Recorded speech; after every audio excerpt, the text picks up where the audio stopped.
Bom, primeiramente, bom dia a todos e todas. Primeiramente, gostaria de agradecer ao Dr. Rafael Ramos e ao CEDIM, pelo convite que me foi feito para fazer a mediação deste evento. Gostaria também de agradecer a presença de todos que estão participando, em especial aos palestrantes, que muito nos honram em ter aceitado este convite para contribuir com este web seminário, que vai tratar do relevante e atual tema do papel da advocacia pública na atualidade. Faço, então, a apresentação breve dos palestrantes, sem a pretensão de esgotar os currículos. A doutora Rita Dias Nolasco, que eu não sei se ela ainda está presente, mas ela é... Aqui. Doutora, prazer, tudo bem? Doutora Rita Dias Nolasco, que é procuradora da Fazenda Nacional e diretora da Escola da Advocacia Geral da União na Terceira Região. Então, doutora Rita, é um prazer recebê-la. Temos também a presença da doutora Diana Paula Sana, que é procuradora-geral adjunta para assuntos institucionais da Procuradoria-Geral do Estado do Rio Grande do Sul. Doutora Diana, já tivemos o prazer de conversar. Muito obrigado por ter aceitado o convite. Temos também a presença da doutora Cristiane de Costa Neri, que é procuradora-geral adjunta de assuntos fiscais da PGM de Porto Alegre e presidente da Comissão Nacional de Advocacia Pública do Conselho Federal da OAB. Doutora Cristiane, eu acho que ela não está presente ainda, mas ela em breve entrará. E temos também a presença do doutor Luiz Fernando Barbosa dos Santos, que é procurador do Estado do Rio Grande do Sul e presidente da Comissão de Advocacia Pública da OAB do Rio Grande do Sul. Então, doutor Luiz Fernando, um prazer em tê-lo conosco. Então, feita esta breve apresentação, eu passo então a palavra à doutora Rita Dias Nolasco para iniciar sua palestra sobre o tema. Doutora Rita, pode ficar à vontade para iniciar. Muito obrigada, doutor Eriksen, pela apresentação, pela gentileza. Eu queria agradecer ao doutor Rafael Vicente Ramos, coordenador do Centro de Estudos em Direito Municipal da Procuradoria-Geral do Município de Porto Alegre. Doutor Rafael foi extremamente gentil na realização do convite, de uma gentileza tão grande que o convite se tornou irrecusável. Eu peço desculpas por ter entrado agora em cima da hora, acabei de sair de um outro evento e é uma grande honra para mim estar aqui participando de um evento que vai falar sobre o papel da advocacia pública na atualidade. E a honra é ainda maior por estar aqui na mesa com a doutora Cristiane da Costa Neri, que é vice-presidente da Comissão Nacional da Advocacia Pública do Conselho Federal da OAB, junto com meu querido presidente Marcelo Terto, pessoas que eu tenho grande admiração e que têm feito um trabalho maravilhoso junto lá à comissão. A doutora Diana Paula Sana, procuradora-geral adjunta para assuntos institucionais da PGE do Rio Grande do Sul, e doutor Luiz Fernando Barbosa dos Santos, procurador do Estado do Rio Grande do Sul. Então, cumprimento a todos e expresso aqui que estou realmente muito honrada de estar nessa mesa com os senhores. Bom, a advocacia realmente é uma profissão desafiadora, como dizia a célebre frase do advogado Sobral Pinto, a advocacia não é uma profissão para covardes, A advocacia requer coragem, e a advocacia pública em especial, porque nós trabalhamos em prol do interesse público, nós cuidamos do interesse da sociedade, então nossa atuação ela tem que ser muito técnica e muito responsável. Como nós temos aqui representantes da advocacia pública municipal, da advocacia pública estadual, e eu estou aqui como representante da advocacia pública federal, eu vou falar um pouquinho da minha experiência da Procuradoria-Geral da Fazenda Nacional, que é onde eu tive atuação, o cenário que eu conheço mais de perto. Então, o problema que toda advocacia pública enfrenta é a demanda exagerada, milhares de processos, uma alta taxa de congestionamento, em especial a execução fiscal, que é onde nós temos maior atuação, a PGFN, acompanhando o relatório Justiça em Números do CNJ, que é a sua última edição, que foi publicada em 2020, apontou que no ano de 2019, nós terminamos o ano com mais de 77 milhões de processos em tramitação no país, e foram ajuizadas mais de 20 milhões de ações só em 2019. Então, é desafiador mesmo, né, o volume de processos que nós trabalhamos. De acordo com esse relatório, os processos de execução fiscal representam quase 40% do total de casos pendentes no judiciário, com uma taxa de congestionamento de 87%, ou seja, de cada 100 processos de execução fiscal que tramitaram no ano de 2019, apenas 13 foram baixados. Então, o contencioso tributário, né, tanto na esfera administrativa como na esfera judicial, ele realmente está muito congestionado. E o nosso grande desafio é tentar diminuir a cada ano que passa essa taxa de congestionamento e tornar a cobrança da dívida ativa da União mais efetiva, né? E nós sabemos ainda que a pandemia agravou a demanda, né, o excesso de demandas. Um levantamento que a PGFN fez em 2020, mais de 10 mil novos processos com a Fazenda Nacional no polo passivo foram ajuizados só sobre a temática da Covid-19.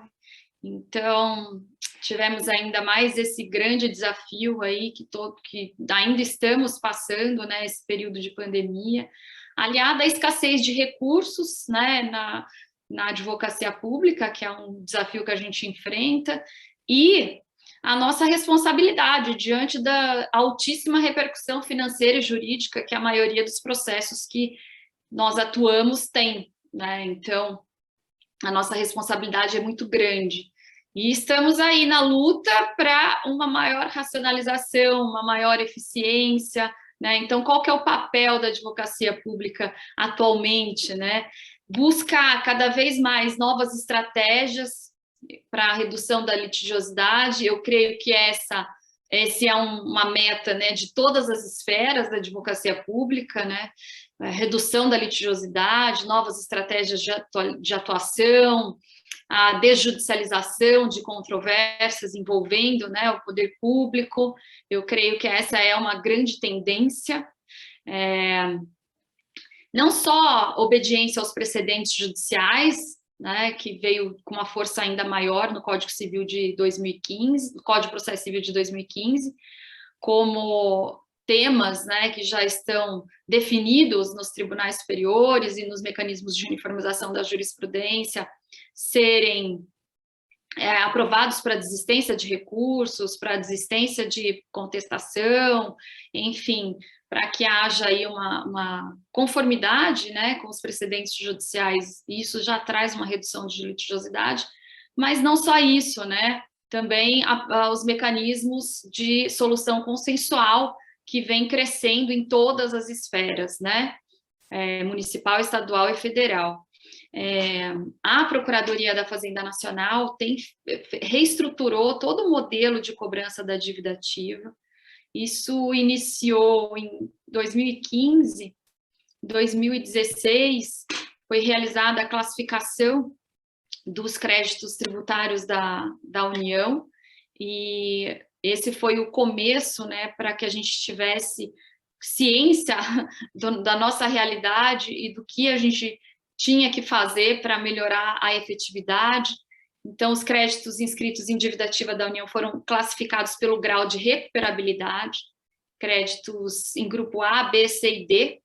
Grupo A, os créditos com alta perspectiva de recuperação, grupo B, créditos com média perspectiva de recuperação, C, com baixa perspectiva de recuperação, e D, os créditos consideráveis irrecuperáveis. Então, com essa classificação, foi constatado que cerca de 67% do estoque da dívida ativa da União era considerado de baixa possibilidade de recuperação ou mesmo irrecuperável, né? E aproximadamente 1/3 do valor total dos débitos inscritos em dívida ativa da União ficavam nos devedores das classes A e B. Então, essa classificação foi muito importante para que se tivesse um quadro, né, e de como a gente devia atuar dali para diante, né. Então, foi realizado o fortalecimento dos mecanismos de cobrança administrativa, mediante a prévia verificação de indícios de bens, direitos ou atividade econômica. Então, buscou-se várias estratégias para a redução da litigiosidade e também os meios consensuais que eu comentei, os negócios jurídicos processuais e a transação tributária, que vem sendo muito utilizados, né? Ampliou o diálogo entre fisco e contribuinte, e hoje, com certeza, é uma das soluções mais adequadas para a cobrança da dívida ativa, né? Para que haja aí uma maior efetividade, especialmente nesse período da pandemia, né? Realmente o impacto da Covid-19 nos contribuintes no Brasil todo teve um impacto muito grande, né? Foi feita, inclusive, pela PGFN uma análise setorial, que muitos setores econômicos realmente foram extremamente impactados e atingidos pela crise econômica, e poucos setores, né, alguns setores acabaram até ganhando relevo no período da pandemia, mas a grande maioria realmente passou por um período de inatividade, né, em razão do isolamento, e reduziu muito a sua capacidade econômica, e essa depuração do estoque da dívida ativa foi muito relevante até para que se oferecesse condições para a retomada fiscal, né, para que os contribuintes conseguissem regularizar seus débitos. E toda essa depuração do estoque, essa classificação, o perfil do contribuinte, é o que tornou possível realizar os acordos, né? Hoje a gente tem como analisar a situação cadastral dos contribuintes, a situação econômico-fiscal, o total do endividamento, né, o histórico de adimplemento, o histórico daquele contribuinte, temos como mensurar a sua capacidade de pagamento, e isso propicia, né, customizar aí propostas de cobrança mais adequadas conforme o perfil do devedor.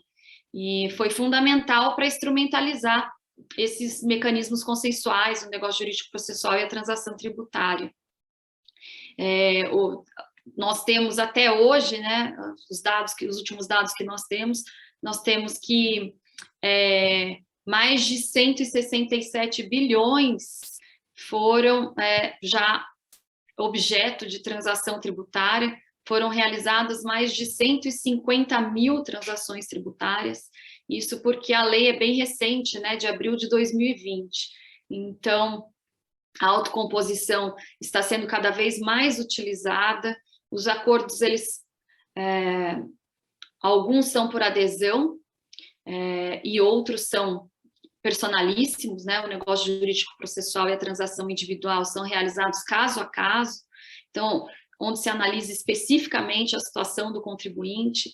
Tudo tem sido feito com muita transparência, com muita seriedade, todos os acordos por adesão estão lá previstos numa plataforma digital específica da PGFN, que é a plataforma Regularize, e todas as transações individuais que ocorreram até o presente momento também estão previstas no site da PGFN, podem ser consultados lá pelos contribuintes, para que todos possam ter acesso aí a tudo que está sendo realizado, tudo que é possível realizar, né?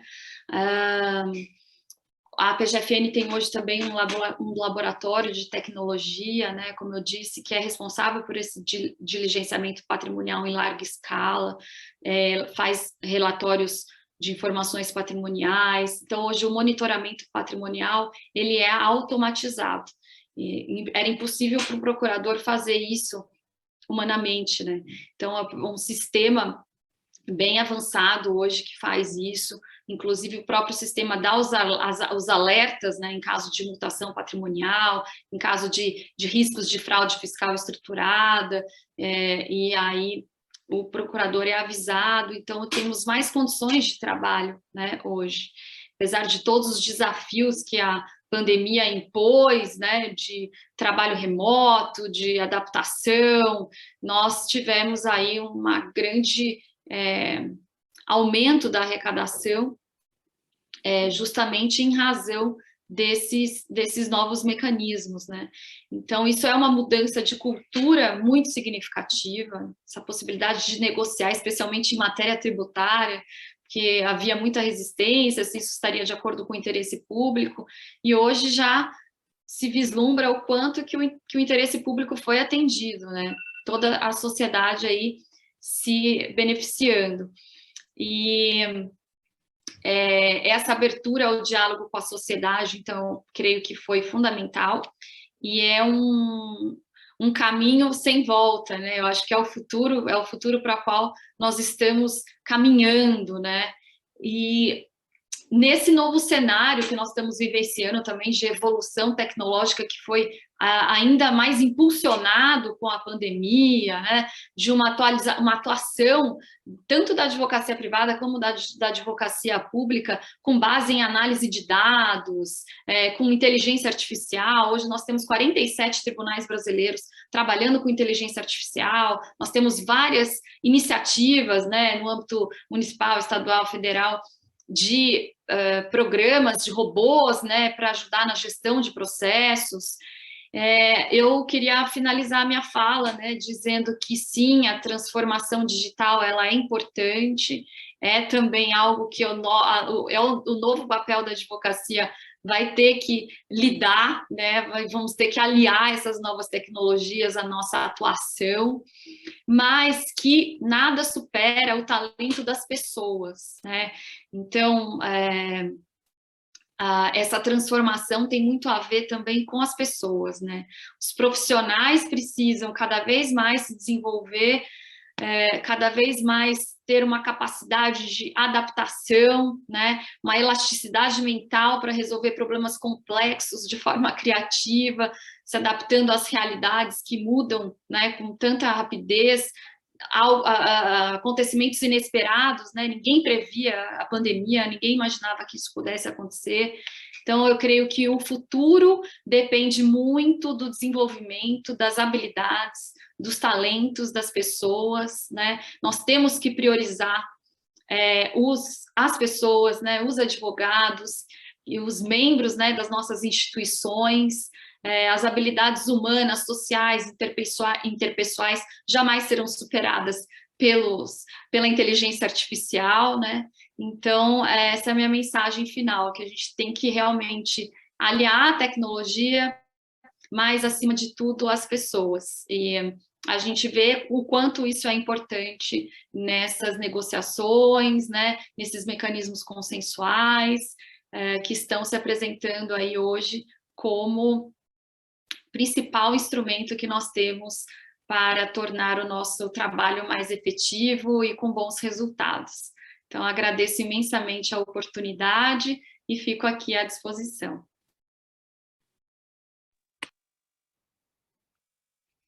Joia, doutora Rita, muito obrigado pela explanação. Eu passo agora a palavra, então, à doutora Diana para seguir os nossos trabalhos. Bom dia a todos. Eu gostaria de fazer uma saudação aqui aos meus colegas de mesa, doutora Rita Nolasco, procuradora da Fazenda Nacional, que me precedeu aqui na fala e fez uma explanação muito interessante, né, da sua atividade. A doutora Cristiane da Costa Neri, procuradora-geral adjunta de Assuntos Fiscais da Procuradoria-Geral do município de Porto Alegre. E o meu colega, doutor Luiz Fernando Barbosa dos Santos, né, colega da Procuradoria-Geral do Estado, aqui como presidente da Comissão da Advocacia Pública da Ordem dos Advogados do Brasil. Saudação também ao doutor Eriksen, Pratzel Elvanger, acho que não errei a pronúncia, né, doutor Eriksen, procurador municipal de Porto Alegre. E um agradecimento especial também ao doutor Rafael Ramos, que assim como a senhora, doutora Rita, ele foi tão gentil e tão carinhoso no convite que a gente não consegue nem recusar. Então, de fato agradeço e agradeço a oportunidade, porque esse debate certamente vai ser muito rico, conhecendo as realidades de cada uma das advocacias, né, nas diversas esferas. Então, eu fico muito feliz e muito honrada com o convite. Bem, o tema proposto para o nosso seminário de hoje é justamente o papel da advocacia na atualidade, né? E aqui eu quero parabenizar, né, a organização pela escolha do tema, porque muito se tem discutido atualmente sobre a importância das instituições e do papel dessas instituições, né, no Estado democrático de direito. E isso é, de fato, como bem pontuou a doutora Rita na sua fala, é uma mudança de cultura significativa que está acontecendo na advocacia pública, né?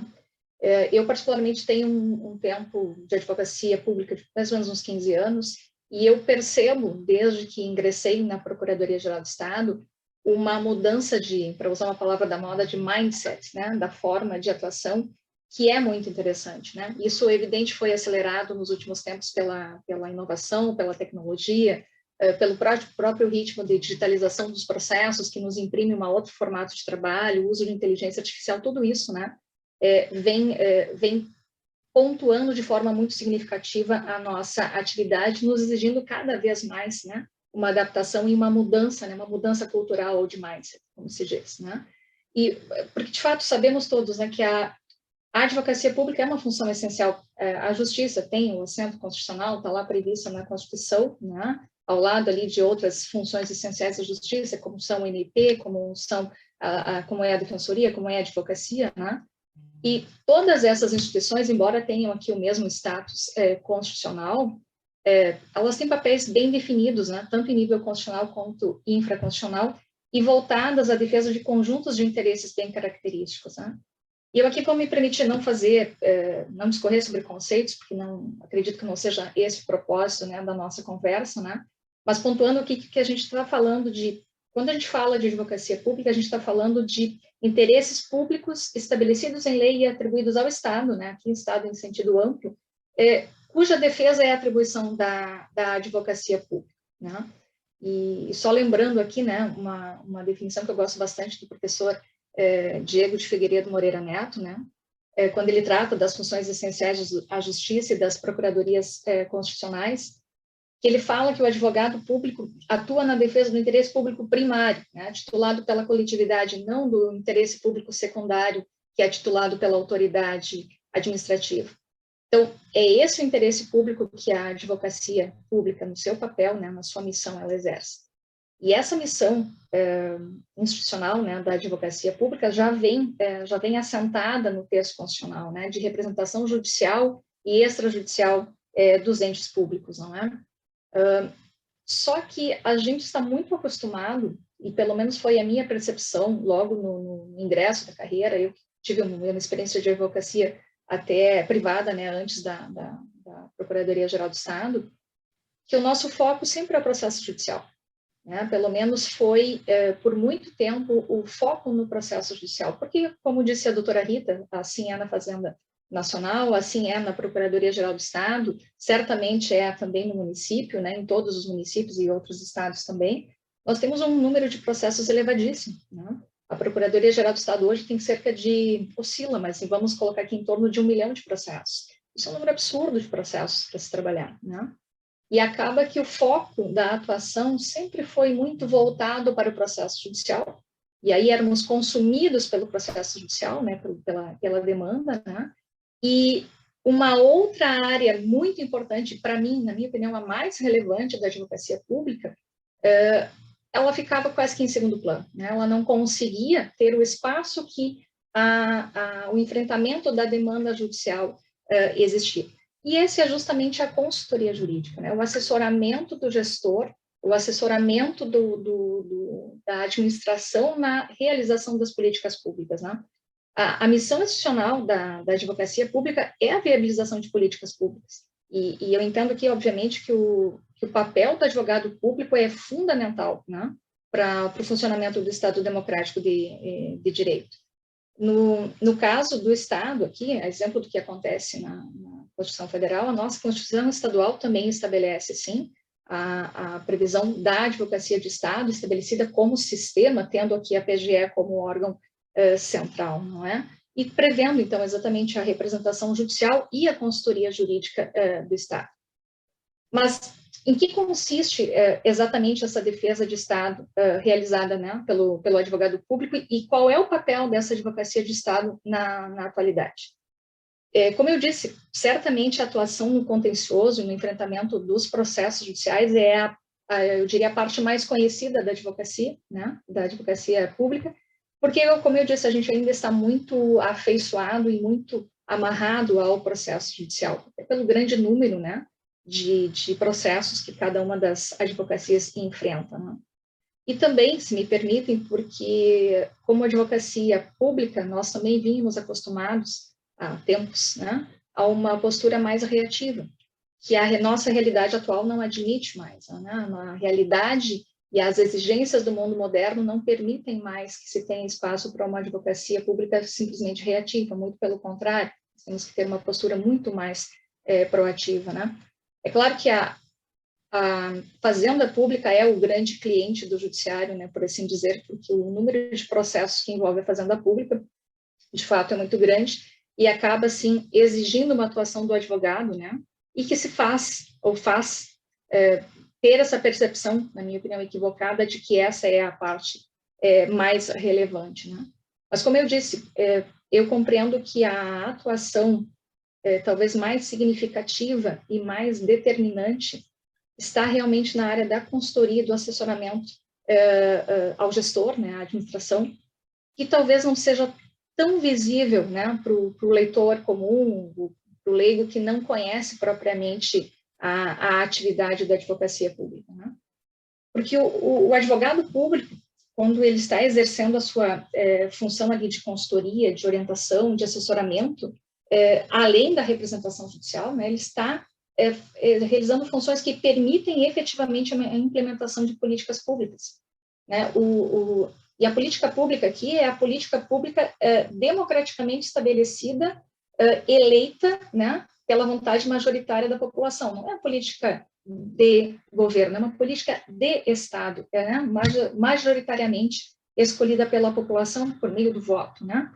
É uma definição que o professor Gustavo Binnenboim também fala, né, no sentido de que a atuação do advogado público, ela tem uma atuação prévia, né, que ela permite que se avalie e atue na formulação da política pública, para que se mantenha ali dentro de um quadro de juridicidade, né, e que tenha sustentabilidade jurídica, que possa, inclusive, ser testada no Poder Judiciário, né?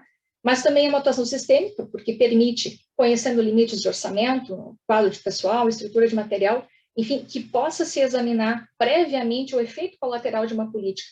Todos nós sabemos aqui o efeito nocivo de uma política de Estado mal sucedida, o impacto financeiro que isso pode gerar aos cofres públicos, né? Então, é importante que o advogado público possa, nesse momento, né, tenha condições de orientar o gestor público na implementação de uma política pública e, eventualmente, se necessário, até corrigir a rota, né? Fazer uma orientação para que possa, então, corrigir a rota no nascedouro dessa política pública, né?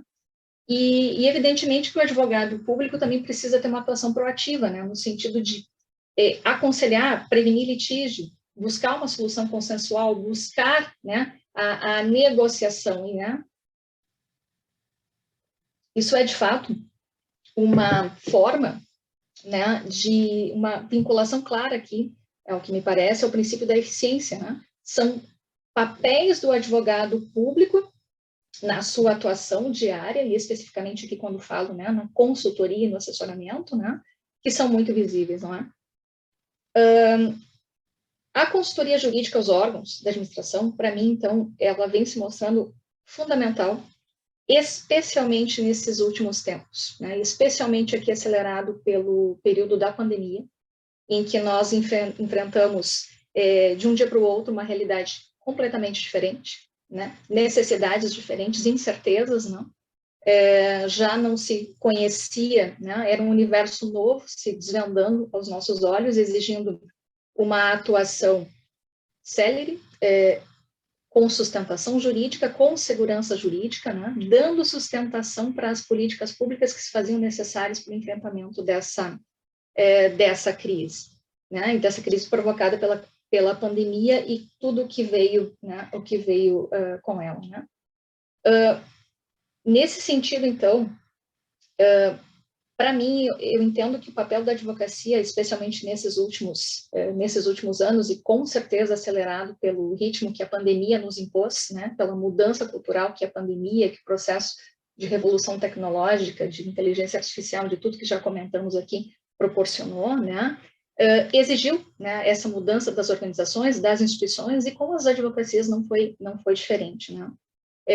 E, de fato, a gente percebe um fortalecimento das advocacias, seja a municipal, seja a estadual, a federal, a gente vem verificando, vem observando esse fortalecimento, né, da atuação das advocacias. E vejam, o advogado público está presente da construção da ponte que liga comunidades, à licitação para compra de armamentos para segurança pública, a orientação sobre, enfim, o funcionamento das escolas, a juridicidade de atos administrativos do gestor, ou seja, é uma gama infindável de atividades, né, que essa função essencial a justiça exerce, que o advogado público exerce, que por muitas vezes não aparece externamente. E a percepção que eu tenho é que a pandemia, e pela forma como aconteceu, pela velocidade como existiu, ela mostrou, né, ela colocou na vitrine o trabalho, né, das advocacias públicas de forma muito significativa, né? Já no início, logo no início da pandemia, com a edição da Lei 13.979, né, que imprimiu um rito completamente diferente para as contratações, né? Todos os advogados públicos que se debruçaram com essa área tiveram que efetivamente enfrentar, né, de imediato uma nova forma, uma mudança muito importante na forma de contratação e orientar, porque as necessidades eram do dia para o dia, né? Você tinha um questionamento, você tinha que orientar e achar a solução jurídica, e uma solução, como eu disse, sustentável, que possa ser testada no judiciário, que se sustente, né, que tenha fundamento no mesmo dia. Isso aconteceu certamente com todos os advogados públicos em todas as esferas, não é? Então, eu digo assim, essa entrega a advocacia fez.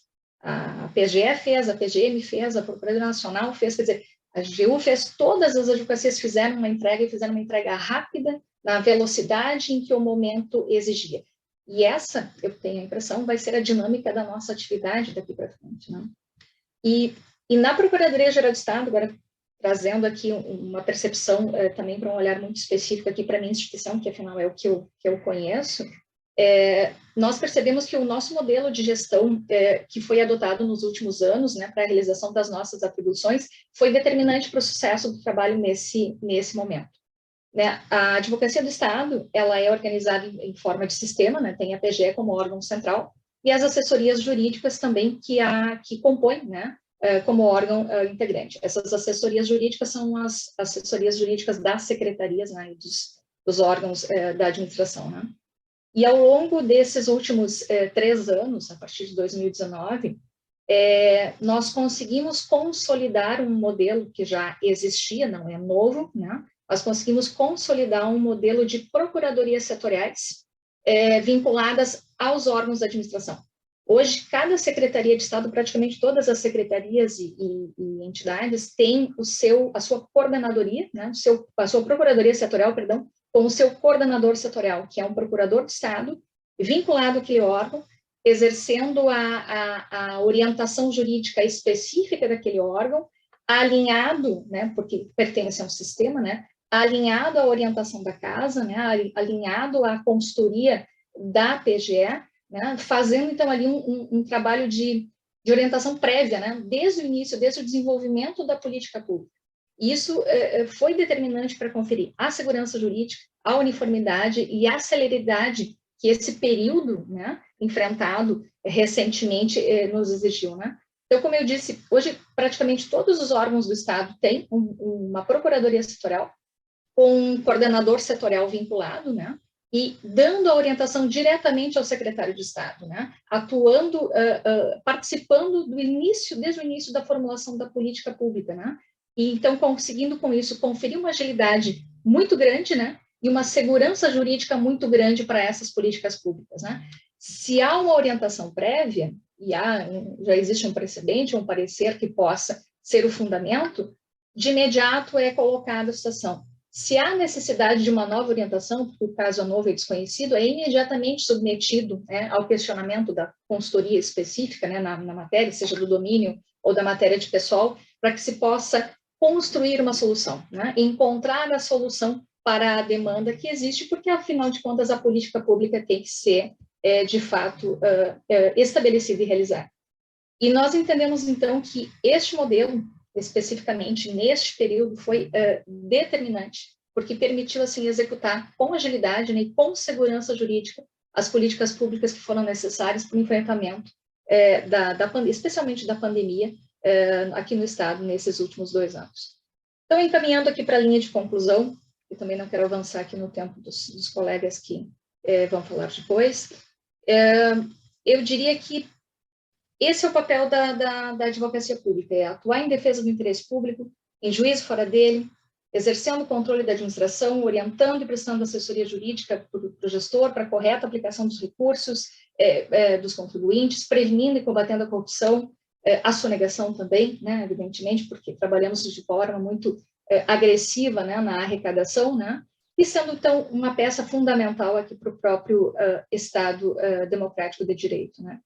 E eu diria mais, já concluindo, que é inquestionável que a importância do papel do advogado público sempre foi, porque sempre foi uma função essencial à justiça, e sempre foi em qualquer tempo, mas ainda mais no tempo presente, em que a velocidade que nos é exigida e a certeza com que temos que dar as respostas necessárias para a atuação, né, não permite uma perda de tempo, né, não permite divagação, ela exige uma solução imediata, segura e sólida. Então, eu acho que cada vez mais a advocacia pública será exigida, é assim que, pelo menos eu percebo dentro da minha instituição, e consigo perceber a importância, né, do papel colocado, como eu disse aqui, especialmente nesse momento, na vitrine para toda a sociedade.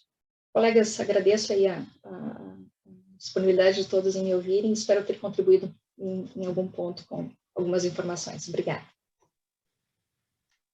Doutora Diana, muito obrigado. Com certeza contribuiu muito, especialmente reforçando esse papel de proatividade, né, da advocacia pública, reforçado por esse contexto pandêmico que a gente vive. E agradeço muito pela sua posição em sempre fica muito evidente que reforça bastante esse aspecto de que a advocacia pública é realmente a instituição por excelência que zela pela legalidade no âmbito da administração, né, a fim de executar bem as políticas públicas. Bom, então eu passo a palavra agora ao Dr. Luiz Fernando, né, para dar prosseguimento à sua explanação. Dr. Luiz Fernando, o senhor tem a palavra. Obrigado, Dr. Eriksen. Eu quero dar um bom dia a todas e a todos, em especial ao pessoal, os colegas que estão fazendo o programa da residência jurídica, né, da PGM, que não deixa de ser uma inovação, mais uma inovação da advocacia pública. Quero cumprimentar, primeiramente, o Dr. Eriksen, nosso mediador, agradecer pelo convite. Quero cumprimentar o Dr. Rafael, também agradecendo pelo convite. E na pessoa de ambos, quer dizer que eu me sinto em casa. Estou aqui na Procuradoria-Geral do Estado, falando, mas o meu carinho pela PGM é muito grande, ele não é um carinho de palestra. Eu tenho grandes amigos dentro da PGM, fiz durante esses quase 20 anos de advocacia pública, grandes amigos. Eu costumo dizer, até eu brinco com a Cristiane Neri, que a PGM, na verdade, em termos laborais, é a segunda casa, né? A primeira PGE, a segunda PGM, tamanho número de pessoas, de colegas com quem eu consegui fazer outra amizade na PGM. E realmente é uma instituição, eu sempre digo que ela, dentro da advocacia pública, ela é uma instituição muito forte, porque ela tem um papel de inovação. Eu nunca canso de dizer que a primeira Câmara de Mediação de autocomposição de litígio surgiu ainda sem lei, de uma forma mais empírica dentro da PGM. Atualmente nós temos a própria questão da transição tributária, que eu acho que o Cristiano vai falar, a própria questão do REURB, né, que levou uma colega, inclusive, ao posto secretário de junta do município de Porto Alegre pelo trabalho desenvolvido na PGM. Então, é uma instituição que me orgulha como advogado público e como cidadão porto-alegrense. Queria fazer um cumprimento especial à minha colega e amiga Diana, né, cumprimentar pela palestra, pelo trabalho. A Diana assim, é uma daquelas pessoas que dignifica a carreira pela sua capacidade de trabalho, sua capacidade intelectual. Quero deixar meu reconhecimento público aqui. Deixar meus parabéns também, meu bom dia, doutora Rita. Não conhecia, mas já vi também pela exposição, que é outra brilhante colega, né, que trabalha na Procuradoria da Fazenda Nacional. E eu sempre costumo dizer, né, doutora Rita, A Advocacia Pública Federal é um mundo à parte, né? Com todas as suas divisões, tem feito um trabalho muito brilhante também, que fortalece a advocacia pública como um todo. E, por fim, a doutora Cristiane, minha dileta amiga, uma pessoa assim que a gente já há muito tempo vem nessa luta pelo fortalecimento da advocacia pública, reiterar assim, o grande orgulho que eu tenho não só pela amizade, mas poder também compartilhar com ela muitos momentos, sejam acadêmicos, sejam associativos, nessa construção da advocacia pública mais forte. Eu costumo dizer que a Cristiane ela não abre muito, né? Mas ela, a parte de ter sido já procuradora-geral, de ser procuradora-geral adjunta hoje, ela já foi prefeita de Porto Alegre, ainda que por um pouco de tempo, uma das poucas mulheres que exerceu e sentou na cadeira do Paço Municipal, que também nos deixa muito orgulhosos dessa conquista. Bom, quando o Dr. Rafael me convidou para falar sobre o papel da advocacia pública na atualidade, eu confesso que me levou uma reflexão, porque eu acho que as colegas falaram muito bem, o tema é de suma importância e é imperioso que nós discutamos isso.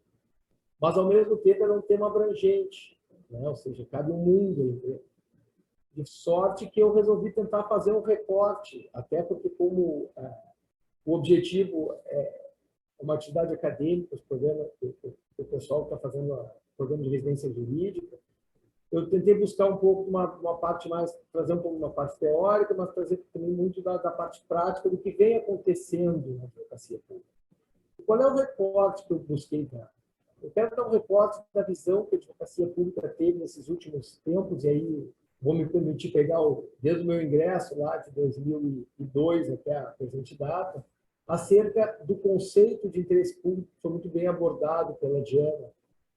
Como é que nós compreendemos o interesse público? A gente entra dentro das procuradorias, a gente ouve, não, o interesse público é disponível, o interesse público é isso. E aí se define. E muitas vezes a gente não modifica esse entendimento e é atropelado pelas modificações do tempo. Então, como é que a gente viu o interesse público há pouco tempo atrás, cerca de 10, 15 anos, já sem disponibilidade do interesse público? Entendia por disponibilidade do interesse público aquela nossa atuação firme e forte, mas às vezes até excessiva nos processos judiciais.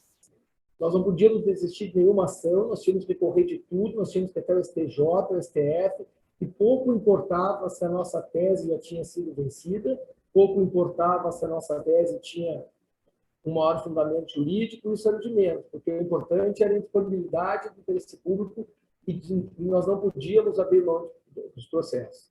Quero deixar bem claro aqui, um pequeno disclaimer aqui, que isso não é uma crítica como a gente atuava no passado. Era o modo possível e talvez até necessário, né? Mas o mundo sofre modificações. E ele sofreu nesses últimos 20 anos. E eu acho que as colegas foram muito felizes em abordar. A principal modificação foi essa revolução tecnológica que nós sofremos. De uma hora para outra, nós vimos um mundo com distâncias cada vez mais curtas, vimos um mundo com uma velocidade, uma democratização da informação, né? Até nós estávamos comentando ontem sobre a questão, agora, né, sobre a questão da publicação da nova lei de improbidade. Ontem, às 8 da manhã, mal saiu no Diário Oficial da União, boa parte dos colegas já estavam recebendo seus WhatsApps da nova lei, né, já estavam discutindo, já estavam dando pitacos hermenêuticos, enfim. Então, a democratização da informação trouxe uma celeridade muito grande. Então, a sociedade hoje ela exige respostas ágeis e respostas cada vez mais rápidas. De sorte que aquela nossa visão do processo moroso, do processo interminável, ele já não se coaduna mais com a realidade. Ele não dialoga mais com essa realidade. Então, nós tivemos que mudar o paradigma, e esse paradigma vem sendo mudado.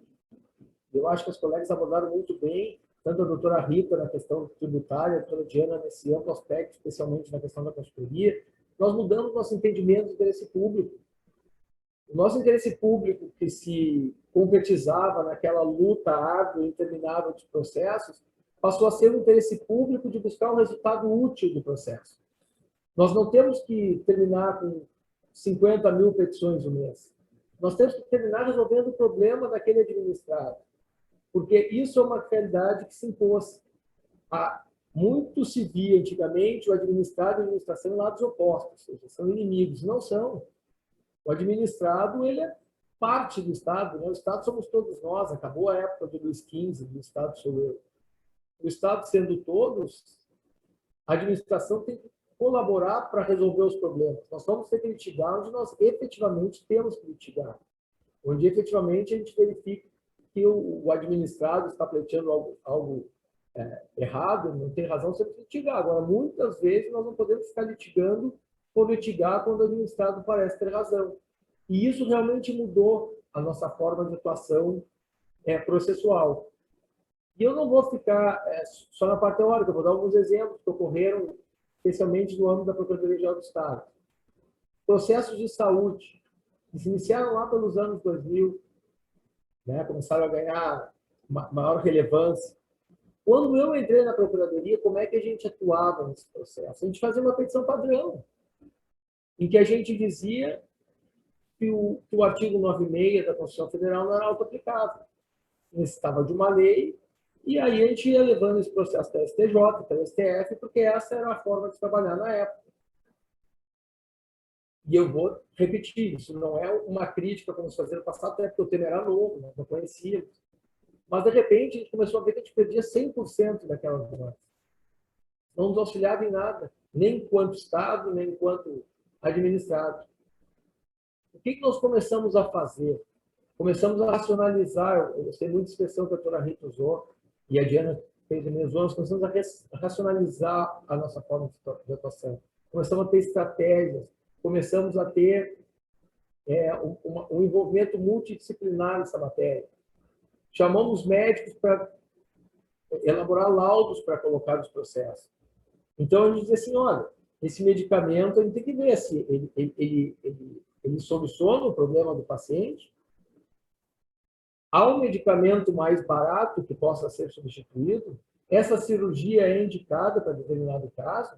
Começamos a debater esse tipo de coisa. E começamos a focar naqueles processos em que haviam realmente equívocos. Né? Começamos a discutir as competências de cada ente de uma forma mais pormenorizada. E com isso, nós começamos a modificar essa forma de atuação e começamos a gerar resultados. Quais foram esses resultados? Nós saímos de 100% de derrotas para começar a obter algumas vitórias, porque nós começamos a brigar naqueles processos realmente interessados. Aqueles que o administrado pediu o remédio, ele tinha razão, estava tudo comprovado. Aqui no Estado se deixou, inclusive, muitas vezes contestar a ação, de recorrer, obviamente se abordava questões de ordem procedimentais, de ordem formal, mas jamais o mérito, se o mérito estava correto.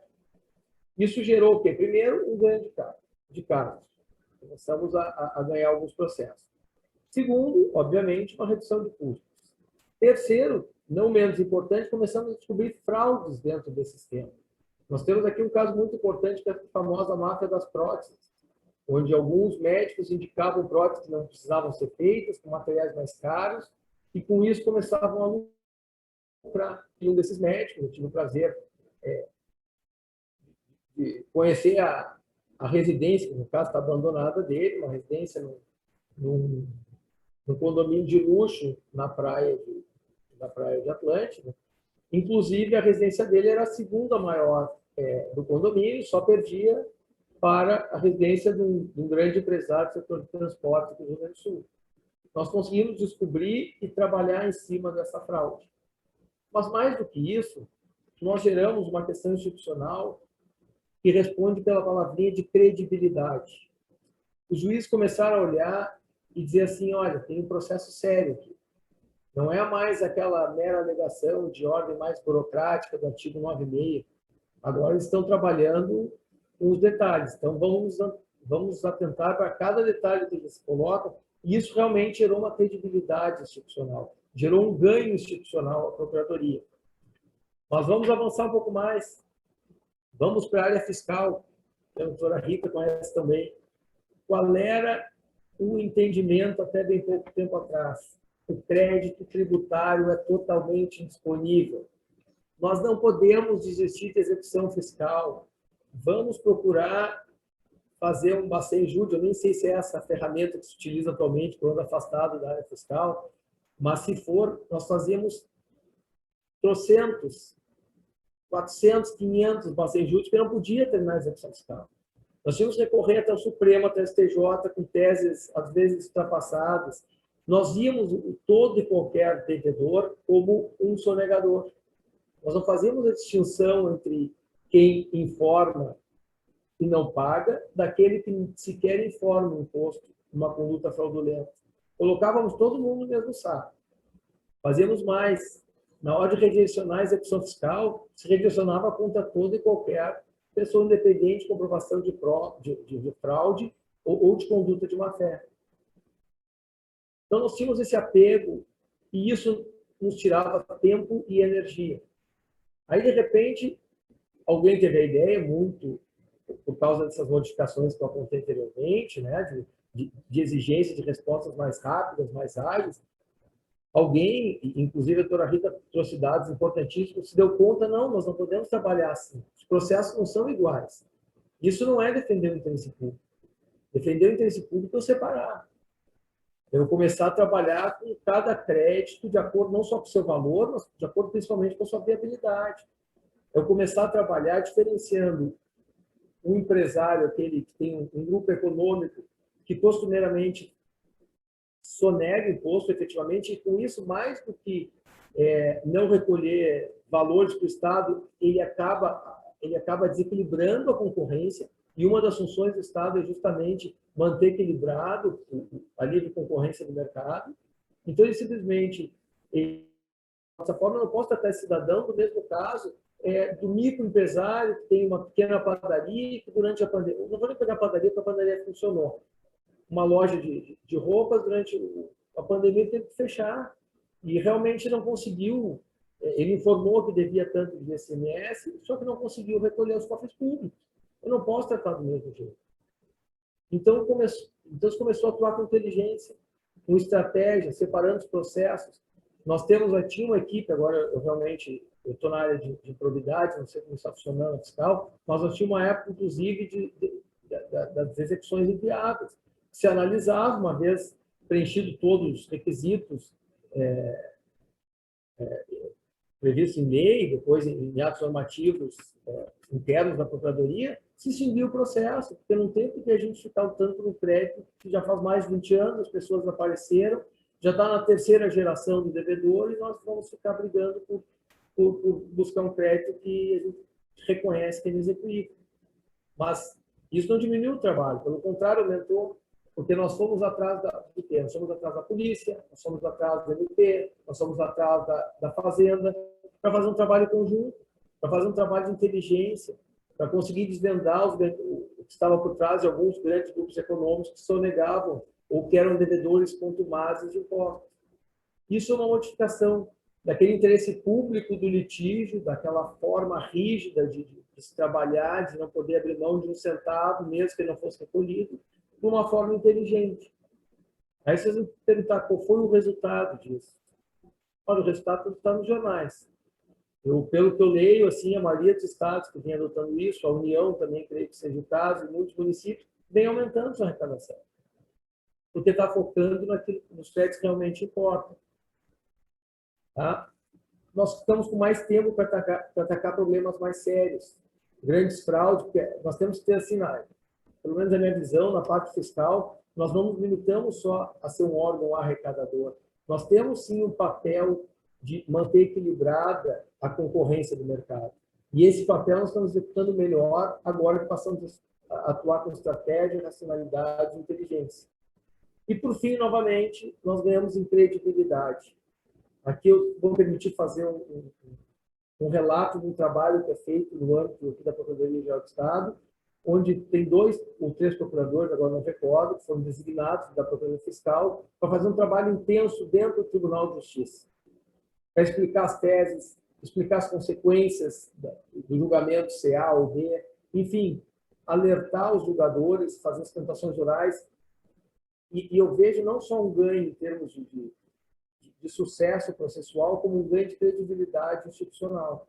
Eu, outro dia, fazer uma ostentação oral do processo de probidade e eu vi a forma como os desembargadores tratavam não só aqueles colegas que estavam lá presentes, mas principalmente o respeito que eles tinham pela instituição Procuradoria-Geral do Estado, não só por os colegas, obviamente, mas por todo o trabalho que é feito constantemente pelo gabinete, pela corregedoria, enfim. Mas a gente vê que essa forma de atuação aumenta a nossa credibilidade dentro do Poder Judiciário e dentro da sociedade como um todo. E o último exemplo que eu quero dar nessa área é na área de pessoal. Nós também tínhamos essa mesma percepção aguerrida de interesse público e contestávamos, recorríamos de tudo, inclusive de casos em que nós tínhamos pareceres reconhecendo o direito e que na hora de atuar judicialmente nós contestávamos a ação dizendo, numa conduta quase esquizofrênica, de que a PGE na consultoria é uma, a PGE na atuação judicial é outra. Mas, graças a Deus, isso aí vem mudando. Vem mudando de uma forma muito drástica e hoje em dia, por exemplo, a Procuradoria de Pessoal aqui no Estado do Rio Grande do Sul, ela já dispensa contestações onde há parecer ou onde há uma jurisprudência já consolidada, como falou a doutora Rita, né, nos casos dos precedentes, e está entabulando, assim como a fiscal também, a Procuradoria Fiscal fez, eu esqueci de referir, tem tabulado acordos. Já são mais de 100 mil acordos nessa área de pessoal. Isso, obviamente, diminuiu custos. Isso, obviamente, deu nova credibilidade à nossa atuação. E isso, principalmente, nos diminuiu muito o número de processos, porque nós tínhamos um absurdo de processos na área de pessoal, fruto de uma lei que foi feita por um governo passado, que dava aumento aos servidores em 3 parcelas, ele cumpriu o primeiro e depois não cumpriu as demais. E isso aí gerou um passivo judicial enorme, né? E os processos foram se multiplicando, porque daqueles processos vinham outros consectários, a ponto, e eu estou adiante aqui para confirmar, que nós precisamos, para combater isso aí, criar uma procuradoria especializada que se chamava, né, Procuradoria de Execuções Precatórias. Então, isso aí é fruto muito da nossa forma de atuação. Hoje se atua muito preventivamente na consultoria, mas se atua muito também nessa questão de encarar o processo como uma resolução dos problemas. O teto, o piso do magistério é um deles. Se detectou um problema, se detectou que poderia gerar uma demanda judicial muito grande, se atuou preventivamente, né, por meio de mecanismos processuais, de forma que um recurso vai solucionar todos os outros. Então, são situações estratégicas, são situações feitas com inteligência, que efetivamente alteram a nossa compreensão do que é o papel da advocacia pública atual. Mas eu gostaria também de ressaltar que, a par da nossa situação judicial, nós também temos uma mudança de paradigma também nessa questão do interesse público na nossa outra atribuição, que é a atribuição de consultoria, ou, como eu prefiro chamar, de orientação jurídica ao gestor. Quando eu entrei na PGE, nós ouvimos muito falar no interior que a Procuradoria, e eu falo que a advocacia pública como um todo, era o órgão do não. Né?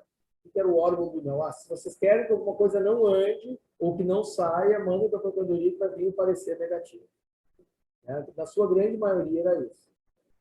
Mas com o tempo, e principalmente com a necessidade de dar resposta à sociedade, e as respostas serem ágeis, serem rápidas, se mudou a forma de atuação. E aqui eu vou ser bem sucinto, porque eu acho que a doutora Diana abordou com uma propriedade ímpar, até pela função dela. O que a Procuradoria, aqui eu vou falar no ano inteiro, fez? Em primeiro lugar, nós colocamos colegas ao lado do gestor, dentro dessa ideia os colegas são chamados de coordenadores de procuradorias setoriais, já foram chamados de agentes setoriais. Então, eles atuam diretamente ao lado do secretário de Estado, conferindo segurança jurídica, orientando, dizendo, olha, nesse caso a gente não pode ser desse modo. Então, nós passamos a ser aquele órgão que dizia não, para aquele órgão que diz assim, não, desse modo não dá, mas pode ser do modo A, B ou C. Começamos a fazer esse papel. Começamos a orientar isso, porque eu acho que a doutora Diana falou bem, a questão de segurança jurídica. Hoje, o setor econômico, o setor de empreendimento, o setor de desenvolvimento econômico, ele clama por segurança jurídica. Então, compete ao Estado dar segurança jurídica, não só dentro do Poder Judiciário, mas especialmente por meio do seu Poder Executivo. E aí entra o papel essencial da advocacia pública. nessa orientação que tem sido cada vez mais valorizada e tem rendido frutos cada vez maiores. A doutora Diana abordou bem essa questão da pandemia. Eu acompanhei, ainda não tão perto quanto ela, mas a atuação, principalmente aqui da nossa procuradoria, do lado do governador, era incrível, foi incrível o grau de participação que nós tivemos nessa questão, porque tudo se demandava a PGE. Creio que tenha sido também assim no âmbito municipal, creio que também tenha sido assim no âmbito federal. Porque realmente as pessoas exigiam uma resposta para ontem, só que era uma resposta que tinha que ser útil, era uma resposta que tinha que ser certa, era uma resposta que tinha que dar segurança jurídica. Porque senão ia estar todo mundo depois sendo apontado para o Tribunal de Contas, pelo MP, respondendo ação de probidade, etc. Então, essa foi uma mudança que eu acho essencial. Certo? O que eu concluo dessa minha fala? Eu concluo que, na verdade, o grande papel da advocacia pública hoje é atuar, sim, dentro das suas funções de representação judicial, dentro, sim, das funções de orientação jurídica do gestor, mas, principalmente, atuando com estratégia, com racionalidade e com compromisso de solucionar as demandas. Porque, ao fim e ao cabo, nós prestamos um serviço público. Então, nós temos, sim, que solucionar as demandas. Isso não significa concordar sempre com o administrado, longe disso, mas significa ter uma parcimônia necessária para que possamos atuar dentro dessa inteligência e levar até o extremo judicial que tem que ser levado e resolver por outros meios, como autocomposição, transação, enfim, aquilo que pode ser resolvido por esses meios. Esse, para mim, é o papel. Quero só fazer uma advertência aqui. Toda essa minha fala, assim como a da doutora Rita, da doutora Diana, e possivelmente a que a Cris vai fazer agora, elas são muito bonitas, elas se encaixam perfeitamente no âmbito da advocacia pública federal, no âmbito das procuradorias gerais de todos os estados e no âmbito, especialmente, das procuradorias gerais dos municípios de capital e de alguns municípios. Agora, nós não podemos esquecer que, infelizmente, diferentemente da magistratura, do Ministério Público, nós não somos uma carreira única. Nós temos diversas realidades que são realidades muito drásticas. Isso aí eu consegui observar, a gente tinha uma noção, mas consegui observar com mais afinco agora no exercício, nesses últimos 3 anos, da presidência da OAB. Nós temos vários e vários municípios no Rio Grande do Sul que não tem uma procuradoria institucionalizada, que a maioria dos, não tem nem procurador efetivo, na verdade a procuradoria é feita por CCs, e isso gera um problema para a advocacia pública. Vou dar um exemplo. Nós estávamos falando da lei de probidade, perdemos a legitimidade da lei de probidade. Vocês sabem qual era um dos argumentos dessa perda de legitimidade? É que muitos municípios pequenos usavam as ações de probidade como instrumento de repressão e de perseguição política. O que acontecia? Uma pequenininha cidade, o prefeito saía, entrava no prefeito e nomeava como procurador, o único procurador do município, um advogado de sua confiança.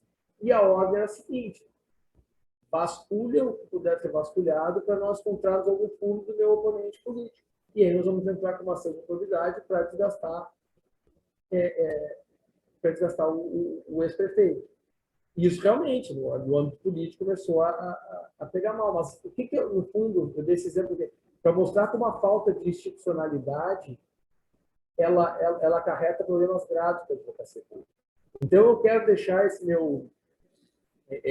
alerta, porque toda vez que vocês forem se deparar com possibilidades de fortalecimento da advocacia pública e institucionalização da advocacia pública, inclusive com prerrogativas básicas, eu sei que a PGM não tem, mas acho que luta por isso, que é ter um procurador-geral de carreira.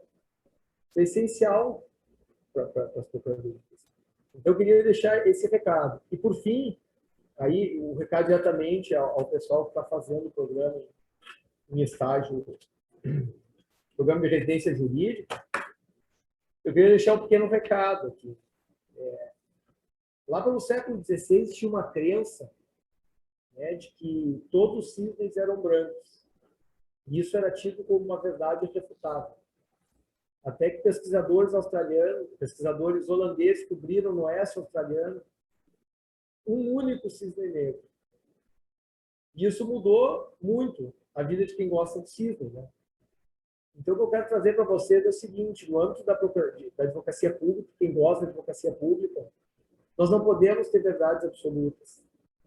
Nós temos que ter premente que a realidade, ela nunca está completamente provada, mas ela está sempre, é sempre passível de refutação. Ela sempre pode ser refutada. E foi o que nós enfrentamos agora. Então, quando vocês estão começando a trabalhar, estão se inteirando dessa questão, tem uma frase que a gente ouve muito no serviço público, é a seguinte: não, mas sempre foi feito assim.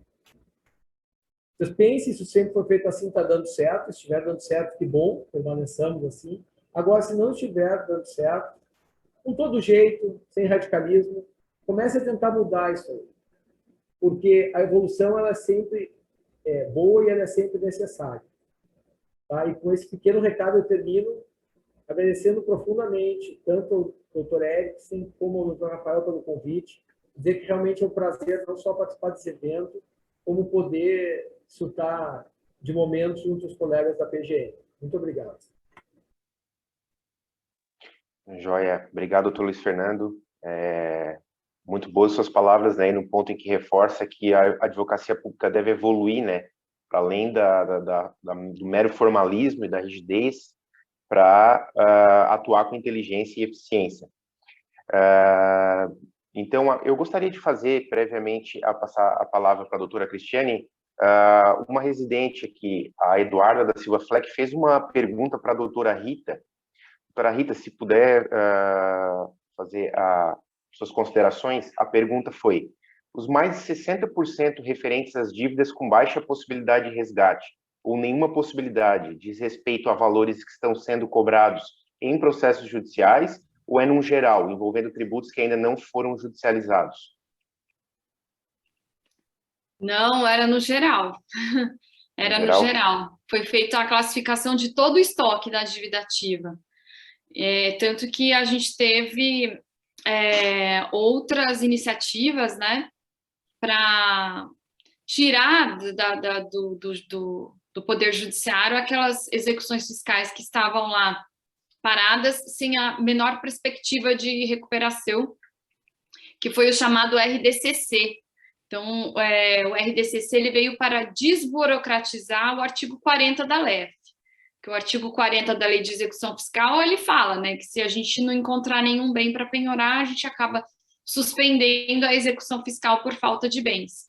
Só que, quando eu entrei na Procuradoria, o artigo 40 era um mito, né, a gente tinha que realizar tantos procedimentos antes de pedir o artigo 40, que, na verdade, o procurador ele tinha até um receio, né, de pedir o arquivamento pelo artigo 40.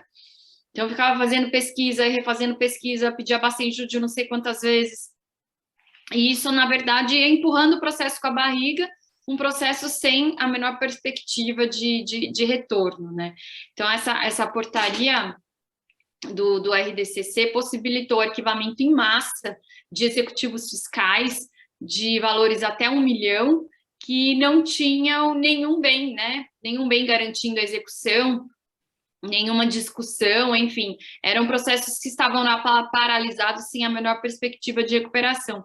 E foram arquivados mais de 2 milhões de processos de execução fiscal. Então, isso deu uma super, assim, descongestionada nas varas de execução fiscal, e os procuradores e magistrados puderam concentrar, né, seus esforços naqueles executivos fiscais com possibilidade de recuperação.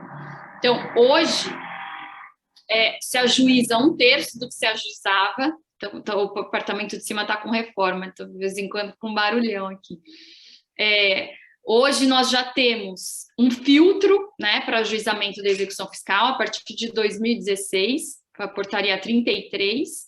Então, nós temos um filtro. Então, até 2016, tudo que chegava na Procuradoria era ajuizado, né? Não havia nenhum controle.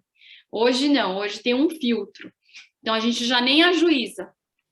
Se percebe que não tem nenhuma condição, né, de recuperação, não tem nenhum patrimônio, nem ajuiza a execução fiscal. Então, hoje, a gente já ajuiza 1/3 do que se ajuizava antes. E foi feito esse trabalho com as execuções fiscais que já estavam ajuizadas.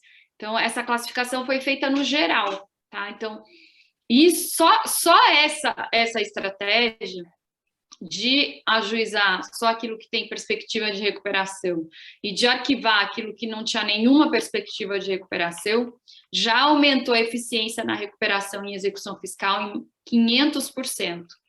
Então, assim, foi um resultado incrível com uma medida muito simples, né? De focar o trabalho naquilo que é recuperável. Agora, os créditos que são considerados irrecuperáveis, não é que também que a gente não está cobrando de jeito nenhum. Eles só não vão para a execução fiscal. Então, eles ficam na cobrança administrativa, aí é feito protesto extrajudicial, né? A possibilidade de transação desses créditos, houve muita adesão, sim, porque mesmo a gente não cobrando a execução fiscal, esses créditos entram, né, como débito para o devedor e ele acaba ficando em cadastros restritivos de crédito, né? Então, quando existe uma oportunidade melhor dele ter a sua regularidade fiscal, ele tem muitos casos, né? A gente tem muita adesão a pagamento no protesto extrajudicial, e tivemos muita adesão nos parcelamentos também desses créditos considerados aí recuperáveis. São a maioria, né, que os devedores não têm realmente patrimônio. É a maioria em quantidade, mas a minoria em valores. Geralmente, esses processos, geralmente, os devedores classificados no rating C e D, que são aqueles de créditos de baixa recuperabilidade ou irrecuperáveis, são de dívidas menores. As maiores dívidas, né, 1/3 das dívidas estão concentradas no rating A e B, que são aqueles que com possibilidade de recuperação. Então, isso mudou toda a estratégia da cobrança da dívida ativa, né? Agradeço a pergunta, espero ter respondido aí. Perfeito, doutora, com certeza respondeu. Acho que vai bem ao encontro das falas ali do doutor Luiz Fernando e da doutora Diana anteriormente, né, no sentido de que deve buscar realmente a administração e a advocacia pública como um todo essa questão da inteligência, né, da eficiência, e não só aquela atuação reativa, né, que era clássica da categoria. E hoje em dia a gente tem essa visão mais evolutiva, né, de que realmente temos que estar agindo proativamente em relação às demandas, né? Muito obrigado. Eu gostaria de passar, então, a palavra agora à doutora Cristiane, para dar prosseguimento ao nosso evento. Bom dia a todos. É um prazer estar aqui falando sobre advocacia pública, em primeiro lugar, porque é a casa de todos nós aqui que falamos. Doutora Rita Nolasco, seja bem-vinda à nossa procuradoria. Doutora Diana também, seja muito bem-vinda. Meu amigo Luiz Fernando, né, parceiro de tantas batalhas, não é? Tanto na atuação corporativa, quanto nos debates sobre questões importantes, não é, na atuação em cada esfera, e como o Luiz Fernando falou, a PGE é um pouco a minha segunda casa também, tenho vários amigos, doutora Diana e Luiz Fernando na PGE, então a gente se sente bem representados, né, em ambas as esferas, tenho certeza que é recíproco em relação à PGM. Eu quero parabenizar aqui o Rafael pelo CEDIM, por ter propiciado este momento, o doutor Eriksen, que é um colega do último concurso, que está aqui moderando. Muito obrigada, doutor Eriksen, por estar conosco, e a todos que aqui estão, colegas, residentes, não é? Que estão aqui ouvindo um pouquinho. Quando o Rafael me convidou, a gente pensou, né, nesse formato, eu achei que era bem importante realmente esse momento, porque o nosso papel enquanto advogados públicos, ele mudou muito, né, como o papel, acho que da sociedade em geral, a gente teve uma alteração no último período, a pandemia antecipou anos, não é, do que talvez a gente fosse fazer ainda em termos de trabalho em geral, né? E a advocacia pública, eu acho que foi a doutora Diana que falou, e eu vim ouvindo aqui, eu tive uma questão de um compromisso e tive que entrar um pouquinho depois, mas acompanhei, né? Tentei acompanhar. as entregas da advocacia pública nesse período foram muito rápidas, nós conseguimos nos adaptar de uma forma muito rápida a este momento, não é? Então, o serviço público mostrou que é um serviço que consegue se adaptar, não é? E hoje o que a gente mais enxerga, o que a gente mais visualiza é que o mundo é daqueles que têm capacidade de adaptação, né? Aquela frase de que o mundo é dos mais fortes, ou aquela questão da advocacia pública que é a controladora geral, não existe mais, não tem mais espaço para isso, né? Hoje o mundo precisa de adaptação.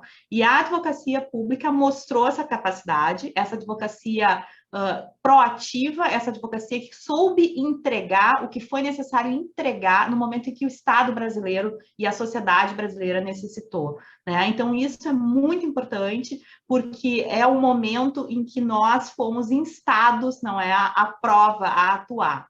E quando o Luiz Fernando aqui colocou a questão de ter sido prefeita, né, eu fico muito orgulhosa desse fato, não só como mulher, mas porque isso, Luiz Fernando, foi uma conquista da nossa carreira, né? Eu fui prefeita enquanto sucessora legal, na ordem de sucessão no município de Porto Alegre, como procuradora-geral, né? Então, isso tem previsão na nossa lei orgânica, e isso foi uma conquista da nossa carreira, né? Então, é algo que, inclusive, as demais capitais começaram a colocar nas suas leis orgânicas, naquelas que conseguiram colocar, e Porto Alegre foi precursora neste fato, e nós estamos na ordem sucessória aqui. Então, é um orgulho para a carreira, foi uma batalha nossa aqui, e uma batalha legítima e que mostra e que realmente é o que deveria realmente estar previsto na nossa lei orgânica. Então, falando um pouco, né, da proposta, né, do nosso papel, essa questão que hoje, né, mostramos que a advocacia pública está aí respondendo, entregando, né, no momento em que precisou inovar, no momento em que precisou reagir, né, a própria residência jurídica, e aqui os nossos residentes estão ouvindo, é uma inovação, como o Luiz Fernando, acho que foi o Luiz Fernando que comentou, não é? É uma nova proposta de atuação das casas jurídicas públicas, não é? Porque precisamos justamente inovar, precisamos trabalhar com novas formas de trabalho e trabalhar com novas formas de pensar. E, não obstante, algumas procuradorias, como a do Rio de Janeiro, já ter residente jurídico há mais tempo, né? O estado do Rio é capital, eu tenho aqui, acho que a Rafaela, que é colega procuradora, está nos ouvindo, é do Rio de Janeiro, vivenciou muito isso lá. Aqui, para nós, não era uma realidade, não é? Para o estado do Rio Grande do Sul ainda não era uma realidade, tem se mostrado uma realidade bastante positiva. E, claro, com essa municipalização dos serviços que a Constituição Federal de 88 trouxe, né? Com cada vez mais direitos constitucionais afetos aos municípios, e isso vem acontecendo cada vez de forma mais concreta, não é? É preciso que a advocacia pública dê conta também de pensar a administração, porque é nossa responsabilidade pensar a gestão das cidades, pensar a gestão dos estados, pensar a gestão da União, né? E as falas que me antecederam aqui, todas, eu acho que conseguiram mostrar para vocês o papel protagonista da advocacia pública hoje nas administrações. Nós participamos ativamente do processo de construção e implementação das políticas públicas. Não existe mais aquela advocacia pública ou advogado público que somente espera receber a demanda, não é, para atuar. Né? Não existe mais espaço para isso, não é? O advogado público não pode mais ser este advogado passivo e que aguarda, não é, receber a demanda para atuar. Não, nós temos que ter uma atuação propositiva, nós temos que participar de forma ativa, não é? Esse papel passivo é um papel ultrapassado, nós não podemos estimular demandas judiciais, formação de conflitos passivos, não é? Não é mais esse papel, né? E acho que a otimização das procuradorias, com essa reorganização de funções, também vem nesse intuito, né? A Porto Alegre passou por uma reorganização também em 2015, com a presença de procuradores na ponta, ou seja, todas as nossas secretarias, todas as nossas autarquias, nossa fundação são atendidas por procuradores do município. Então, nós temos o procurador desde a formulação da política pública, não é? E esta formulação de política pública, se tiver a participação ativa de um procurador, certamente é uma política que tende a estar bem formada, bem concretizada e bem implementada, né? Sem a chance, ou pelo menos muito diminuídas as chances, de que essa política pública seja judicializada de alguma forma. Não é? Então, o papel do procurador nesta ponta também é importante, né? Hoje nós temos, e nos municípios é muito mais concreto o atuar do procurador, né? Nós enxergamos o nosso trabalho diretamente na cidade concretizado, né? É numa licitação, é numa concessão que foi realizada, a Orla de Porto Alegre, a gente está vendo agora, teve um papel essencial da procuradoria, não é? Então, todas essas questões, se tiver a participação de um procurador que consiga participar da formulação, que consiga construir a política pública, certamente quem ganha é a gestão das cidades, não é? E nós, enquanto procuradores, temos a responsabilidade de pensar essa gestão, não é? E pensar políticas públicas permanentes também para os municípios e para as procuradorias. E nós temos aqui em Porto Alegre, nós trabalhamos muito a questão da regularização fundiária, que é algo inovador. Porto Alegre, hoje Porto Alegre é a segunda procuradoria maior dentre as capitais, só São Paulo é maior que Porto Alegre, e Porto Alegre sempre teve uma procuradoria especializada em regularização fundiária. Foi a primeira procuradoria a especializar em 1994, justamente com a responsabilidade de concretizar o direito à moradia, não, o direito fundamental à moradia, entendendo como responsabilidade municipal este tema, não é? E passou a adotar, então, esse tema, esse ramo do direito como algo de competência das procuradorias. E se tornou uma política pública permanente, tanto que independe dos governos eleitos, essa política, ela segue sendo realizada com continuidade administrativa, porque faz parte da política permanente da Procuradoria de Porto Alegre. Esse trabalho, ele é um trabalho que concretiza de uma forma muito especial o que a gente faz, não é? Porque a gente consegue enxergar no cidadão o reconhecimento ao trabalho do procurador. E isso é tão difícil na nossa função, né? A gente não consegue chegar perto, né, daquela política pública. Isso é a exceção na nossa função. A gente está sempre do outro lado, a gente está sempre um pouco distante, né? É muito mais difícil a gente conseguir chegar perto. E esse trabalho permite ao procurador estar perto do cidadão, estar perto daquela comunidade onde se deu a regularização daquela área. Então, a gente entrega matrículas, que é o título de propriedade para aquele cidadão, e a gente vê famílias chorando, famílias dizendo muito obrigada, porque agora eu tenho um endereço para receber correspondência, né? Que eu não tinha como dizer, eu não tinha como dar um endereço numa loja para receber uma correspondência, eu não tinha como dar um endereço num correio para dizer, olha, me entrega em tal lugar, porque eu não tinha isso. Eu não tinha como dizer para os meus filhos que essa casa aqui seria deles um dia, né? Então, é um trabalho que é feito por nós, né? É um trabalho da advocacia pública, a advocacia pública concretizando direitos. E este é um papel essencial nosso hoje.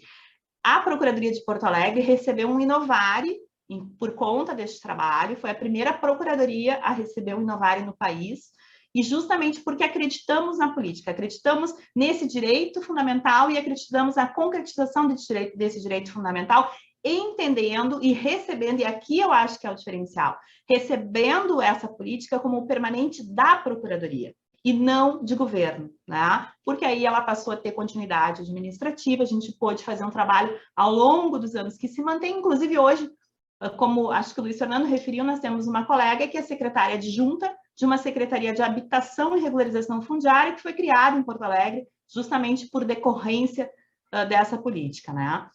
Além disso, nós temos hoje e eu vi que foi falado aqui, a doutora Rita acabou de falar também em relação às execuções fiscais, nós temos uma taxa de congestionamento no judiciário muito alta ainda no nosso país, né? 68,5% é a taxa de congestionamento pelo relatório do CNJ, né, Justiça em Números, de 2020. Se nós pegarmos somente as execuções fiscais, essa taxa de congestionamento ela sobe para mais de 85%, ou seja, o litígio no nosso país ainda é muito grande, né? O litígio judicial no nosso país é muito grande. E os maiores litigantes nacionais são os poderes públicos. Então, estamos entre os maiores litigantes nacionais. Obviamente, tem todo um contexto nisso, né? Mas a partir dessa realidade, nos cabe pensar alternativas também, né? Não podemos mais esperar que as questões, os conflitos sejam resolvidos somente na esfera judicial, né? Não são resolvidos. E quando resolvidos, muitas vezes não são resolvidos de forma satisfatória ou conclusiva, trata-se somente de uma decisão judicial, né? Não se trata de uma solução para o caso. Então, Porto Alegre sempre teve um protagonismo muito grande nessa questão, e desde o ano 2000 nós temos uma junta administrativa de indenizações. Essa junta, ela recebe pedidos administrativos para indenizações por falha ou omissão na prestação de serviço público. Nós, em 2015, criamos uma central de conciliação, e dentro desta central de conciliação, a partir justamente do que trouxe o CPC, do que trouxe a Lei Nacional da Mediação, da 13.140, porque nós não tínhamos no nosso direito pátrio positivação desses instrumentos que levavam à conciliação, que levavam à mediação ou à prevenção de litígios judiciais. Ao contrário, a nossa formação era voltada para o litígio, a nossa positivação do direito era voltada para o litígio. De 2015 para cá é que nós enxergamos de uma forma muito mais concreta a positivação do direito, estimulando, não é, medidas de conciliação e mediação. Então, em 2015, nós criamos essa central de conciliação na PGM de Porto Alegre com 3 câmaras, uma das câmaras de indenização administrativa, que é esta junta, que passou a se tornar uma câmara, então, mantendo a possibilidade de indenização administrativa ao cidadão, sem judicialização. Criamos uma câmara de conciliação de precatórios, já fizemos algumas conciliações com economias de quase 200 milhões aos cofres públicos, e uma Câmara de Mediação e Conciliação, aí se instituindo a mediação e conciliação no âmbito do município de Porto Alegre, que tem se mostrado de 2015 para cá, 2016 para cá, bastante efetiva, com uma atuação bastante propositiva na casa, e que pode evoluir muito mais ainda, com certeza, até porque isso passa por uma mudança de cultura, né? A mudança das nossas mentes, né? É uma mudança para tratarmos as questões de uma forma conciliar, né? E não só litigar. Então, isso tudo é uma mudança cultural e certamente estamos evoluindo muito bem nisso, né? Isso é tratar de forma protagonista os grandes temas, né? Isso é fazer com que a advocacia pública também seja protagonista nessas questões. E nós temos aqui na nossa gestão fiscal de Porto Alegre uma atuação também sempre voltada para mecanismos outros que não só a execução fiscal, porque, como eu disse antes, na execução fiscal ela se mostrou, e claro, isso tudo vem muito em função da Lei de Responsabilidade Fiscal de 2001, não é? Que trouxe a obrigatoriedade, não é, dos entes da federação cobrarem as suas dívidas ativas. Então, houve um grande ajuizamento sem critério, não é?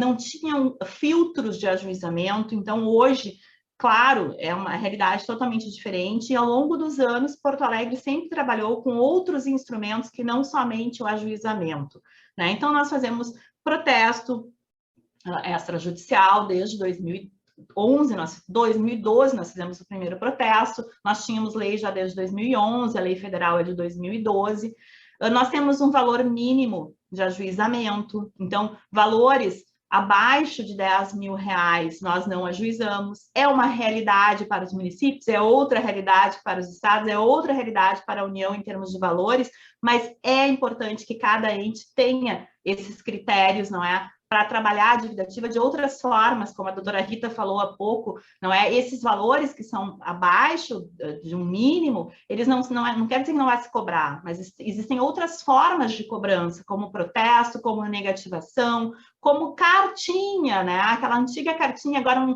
uma mensagem, um WhatsApp ao contribuinte, um e-mail ao contribuinte, possibilitando com que ele pague de forma parcelada, enfim, né? Vários meios de cobrança, como diz o meu amigo secretário da Fazenda de Porto Alegre, que é auditor de carreira, só não emitimos ainda sinal de fumaça para cobrança, mas todas as outras possibilidades existem, né? E a gente tem que investir nisso.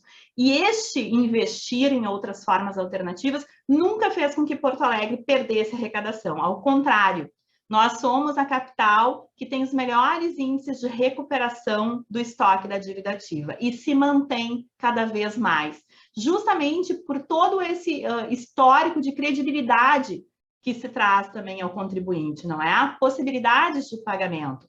Então, na parte judicial, por exemplo, nós temos aí a possibilidade de desistência de execuções fiscais também há algum tempo. Nós temos súmulas administrativas que permitem ao procurador não recorrer em determinados casos em que é evidente que não vai se ter um resultado positivo, né? O valor de uma execução fiscal não pode ser superior ao valor em cobrança, e existem estudos que mostram o valor de uma execução fiscal por si, né? Então, por que vamos insistir em créditos serem cobrados judicialmente se são créditos que eu vou gastar mais com o processo judicial? Quando eu tenho que colocar o procurador a trabalhar naquilo que realmente vai ser exitoso para o município, né? Então, são vários mecanismos que hoje nós pensamos e que fica evidente que o resultado ele não se altera. Ao contrário, nós mantemos um bom resultado para os cofres municipais com outros mecanismos que não só a execução fiscal. E, obviamente, trabalhamos com mecanismos de inteligência, não é? Na execução fiscal. Estamos estabelecendo compliance tributário, isso é muito importante hoje, né? Nós temos que estabelecer regras, não é, de compliance, para que as empresas também tenham essa possibilidade de utilização, para que a gente consiga ter mecanismos de medir riscos, não é, mecanismos internos de gestão da dívida ativa, isso é muito importante.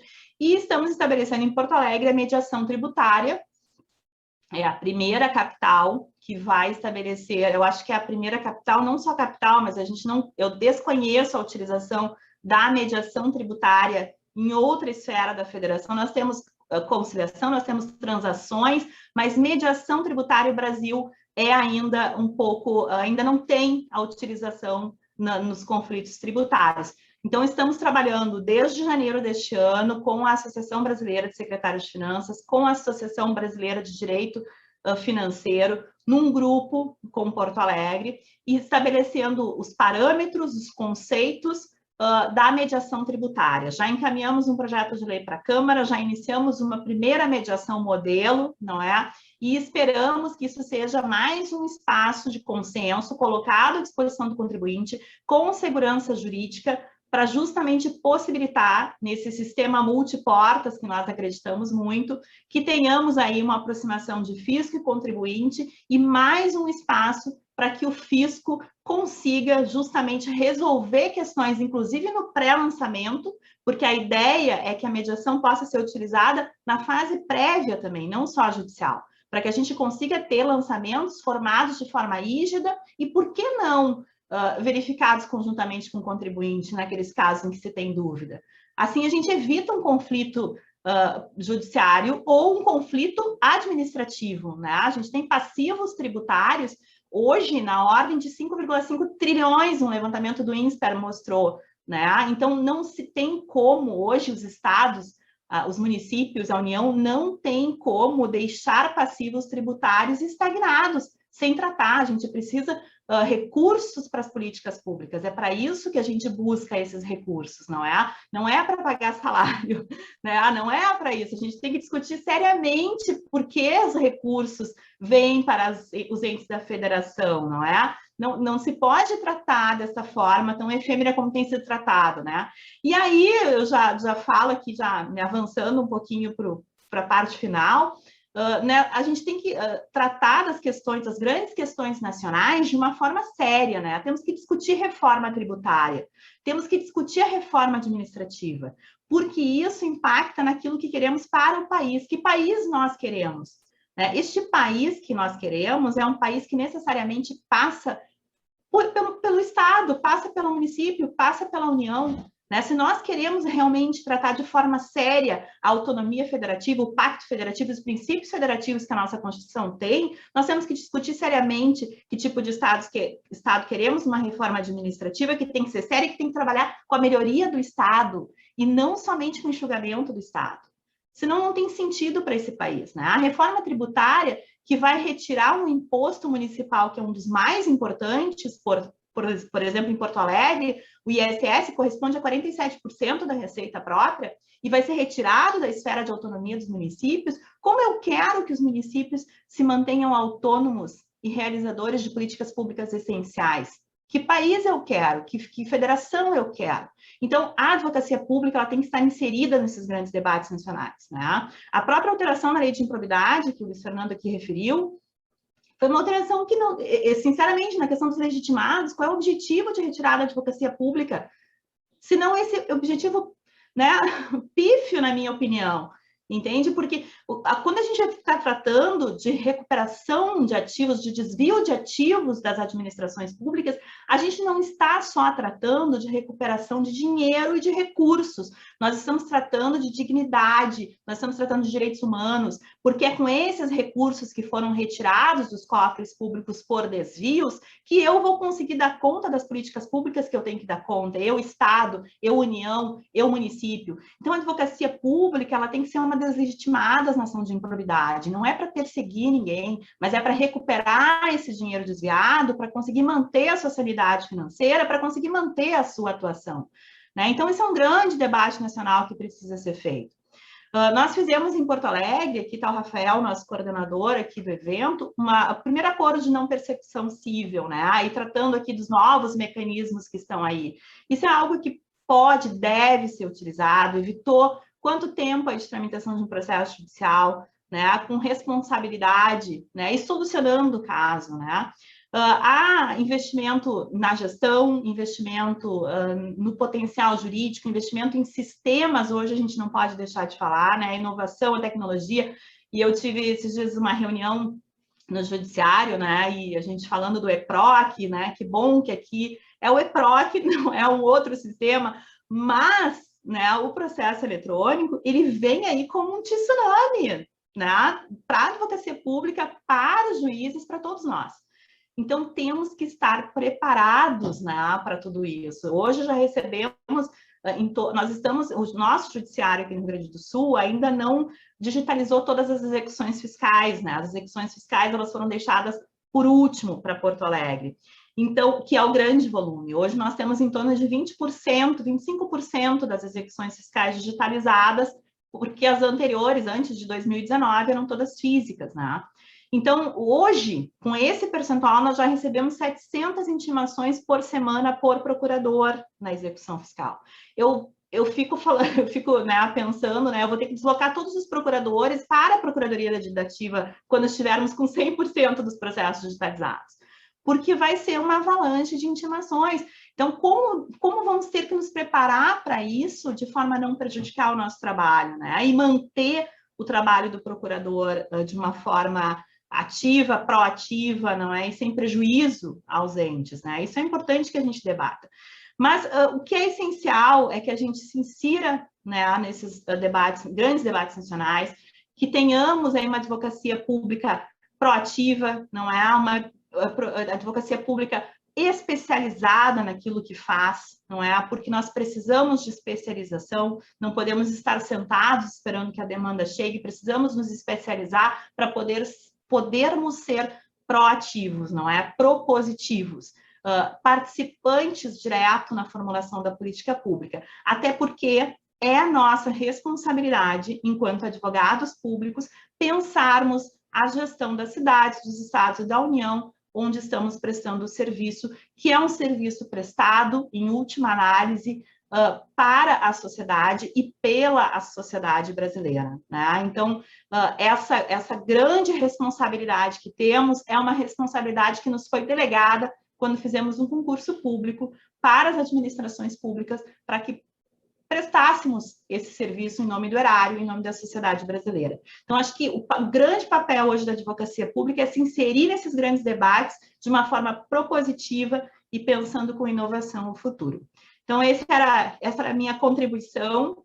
Agradeço aqui a inversão da ordem, não é, Eriksen, nas falas, falei um pouquinho depois do Luiz Fernando, mas foi bom, porque aí pude ouvir a todos também com muita atenção e fico feliz aqui de poder dividir a mesa com vocês. Muito obrigada. Joia, doutora Cristiane, muito obrigado aí pela sua contribuição. A sua explanação foi muito boa, no ponto em que reforça, né, esse protagonismo do advogado público na formulação e também na própria execução, né, das políticas públicas.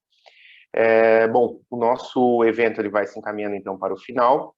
Em nome do CEDIM e da apoiadora também, a Escola Superior de Direito Municipal, eu novamente agradeço pela participação de todos, né, e desejo a todos então um bom dia. Muito obrigado.